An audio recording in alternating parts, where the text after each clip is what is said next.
अस्सलामुअलैकुम। हम first year की नई बुक का चैप्टर नंबर 2 एटॉमिक स्ट्रक्चर के न्यूमेरिकल्स को डिस्कस कर रहे थे और उसमें मैंने आपको बोहर थ्योरी के, रेडियस के, एनर्जी के और वेव नंबर के न्यूमेरिकल्स करवा दिए हैं ऑलरेडी लेक्चर नंबर 1 और लेक्चर नंबर 2 में। अब हम ऑफर प्रिंसिपल को पढ़ना चाहते हैं और साथ उसके इलेक्ट्रॉनिक कॉन्फ़िगरेशन करना चाहते हैं। लेकिन इलेक्ट्रॉनिक कॉन्फ़िगरेशन को समझने के लिए आपको शेप्स ऑफ ऑर्बिटल पढ़ना पड़ेगा पहले। तो इस वजह से मैं पहले थोड़ी सी थ्योरी पढ़ा रहा हूँ, फिर हम इलेक्ट्रॉनिक कॉन्फ़िगरेशन के न्यूमेरिकल्स के ऊपर जाएंगे जो कि हमारे अगले लेक्चर का पार्ट होगा। फिलहाल इस लेक्चर के अंदर हम शेप्स ऑफ ऑर्बिटल्स को डिस्कस करेंगे। सो ऑर्बिटल्स ऐसे दायरे हैं जिनके अंदर इलेक्ट्रॉन्स घूमता है, यानी ऐसी जगहें, ऐसी प्लेसेस हैं जहाँ पर इलेक्ट्रॉन्स रोटेट करते हैं। और ये जो ऑर्बिटल्स हैं वो चार तरह के होते हैं।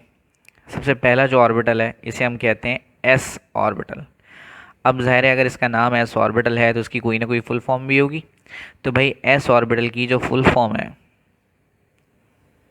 वो है शार्प ऑर्बिटल। इसी तरह से इसका कोई ना कोई शेप भी होगा। तो अगर हम इसके शेप की बात करें तो इसका शेप कैसा है? स्फेरिकल। स्फेरिकल शेप का मतलब ये कुछ इस तरह का होगा। अगर हम इसमें इलेक्ट्रॉन्स की बात करें कि कितने इलेक्ट्रॉन्स में मैक्सिमम आ सकते हैं, तो भाई इसमें सिर्फ मैक्सिमम कितने इलेक्ट्रॉन्स आ सकते हैं? 2 इलेक्ट्रॉन्स आ सकते हैं।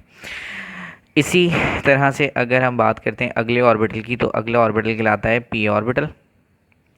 और पी ऑर्बिटल की भी कोई ना कोई क्योंकि फुल फॉर्म होगी, तो पी ऑर्बिटल की जो फुल फॉर्म है वो क्या है? Principal orbital. और इसका भी कोई ना कोई शेप होगा, तो इसका शेप होता है डंबल शेप। तो जल्दी से मैं स्पेलिंग लिख, ठीक है, डंबल शेप। इसके जो इलेक्ट्रॉन्स हैं मैक्सिमम इस ऑर्बिटल के अंदर कितने आते हैं? 6 इलेक्ट्रॉन्स। अगर आप भूल जाएं कि भाई कितने कितने इलेक्ट्रॉन्स किस किस में आते हैं तो 4 4 बढ़ाते रहिएगा। जैसे एस ऑर्बिटल में अगर 2 आते हैं तो पी में 6, फिर अगले वाले में 10, उससे अगले वाले में 14। तो इसी तरह से जो अगला ऑर्बिटल है वो है भाई डी ऑर्बिटल।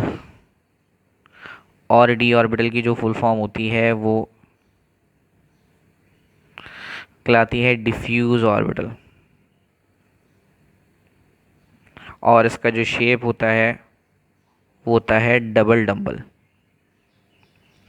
मैं आपको दिखा देता हूँ डबल डंबल और डंबल में क्या फ़र्क है। देखिए डंबल ऐसा होगा, ये डंबल है। और डबल डंबल कैसा होगा?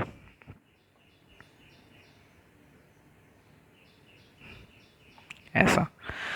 इसके अंदर मैक्सिमम नंबर ऑफ़ इलेक्ट्रॉन्स कितने आते हैं? भाई इसके अंदर मैक्सिमम नंबर ऑफ़ इलेक्ट्रॉन्स आते हैं 10। इसी तरह से नंबर 4 एफ ऑर्बिटल।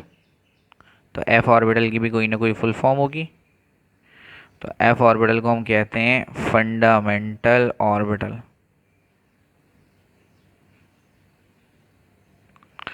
और इसका जो शेप है उसे हम कहते हैं ऑक्टालॉबुलर। ये ऑक्टालॉबुलर आपको कहीं लिखा हुआ मिलेगा भी नहीं, ये रिसर्च पेपर के अंदर से मुझे मिला था कि भाई एफ ऑर्बिटल का जो शेप होता है भाई उसे हम ऑक्टालॉबुलर कहते हैं। ऑक्टालॉबुलर ऐसा होता है, तो ये आपको बुक में नहीं मिलेगा कहीं भी। ऑक्टालॉबुलर ऐसा आता है। और इसके अंदर जो नंबर ऑफ़ इलेक्ट्रॉन्स हैं वो कितने हैं? 14। तो अगर हम एनर्जी की बात करें तो सबसे कम एनर्जी होती है एस ऑर्बिटल की, ठीक है। एस ऑर्बिटल की एनर्जी विद रिस्पेक्ट टू अगर हम एनर्जी देखें तो एस ऑर्बिटल की एनर्जी सबसे कम होती है। एस से ज़्यादा एनर्जी किसकी होती है? पी की। पी से भी ज़्यादा एनर्जी किसकी होती है? डी की। और डी से भी ज़्यादा एनर्जी किसकी होती है? एफ़ की। तो एनर्जी वाइज देखें तो एस की एनर्जी सबसे कम होती है जबकि एफ़ की एनर्जी सबसे ज़्यादा होती है। और अगर हम फिलिंग वाइज देखें तो साइंटिस्ट ये कहते हैं कि भाई जिसकी एनर्जी जितनी कम होती है वो उतनी जल्दी फिल होता है। तो अगर एस की एनर्जी सबसे कम है तो सबसे पहले कौन फिल होगा? एस।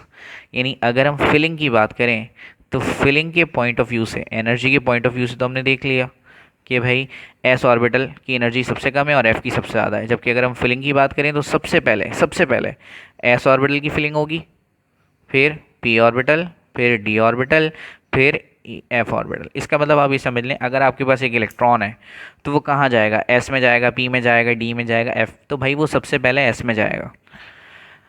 जब एस पूरी तरह से भर जाएगा, अगर आपके पास अभी भी कोई इलेक्ट्रॉन है तो पी में जाएगा, और अगर पी भी भर जाएगा तो फिर वो डी में जाएगा, जब डी भी भर जाएगा अभी भी इलेक्ट्रॉन बचा है तो वो एफ में जाएगा। तो अगर हम फिलिंग के पॉइंट ऑफ व्यू से देखें तो एस सबसे पहले फिल होता है, एस की एनर्जी सबसे कम होती है। तो ये थोड़ा सा हमें देखना पड़ेगा, उसके बाद हम ऑफ प्रिंसिपल को पढ़ सकेंगे। मैं थोड़ा सा और आपको इसमें बता देता हूँ कि अगर एक इलेक्ट्रॉन है और अगर वो इलेक्ट्रॉन पागल हो गया, गोल गोल घूमा जा रहा है, तो फिर आप उसे नाम देंगे भाई ये एस ऑर्बिटल में इलेक्ट्रॉन। लेकिन अगर वही इलेक्ट्रॉन ऐसे घूम रहा है तो आप बोलेंगे हाँ ये इलेक्ट्रॉन पी ऑर्बिटल में। अगर इलेक्ट्रॉन ऐसे घूमना शुरू हो जाए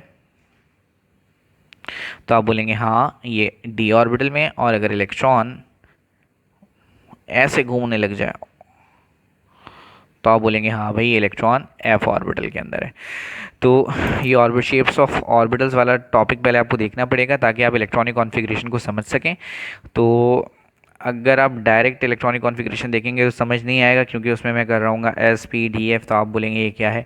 तो एस का मतलब है इलेक्ट्रॉन गोल दायरे में घूम रहा है, पी का मतलब है वो डंबल शेप में घूम रहा है, डी का मतलब है वो डबल डंबल शेप में घूम रहा है, और एफ का मतलब है वो भाई ऑक्टालॉबुलर शेप के अंदर घूम रहा है।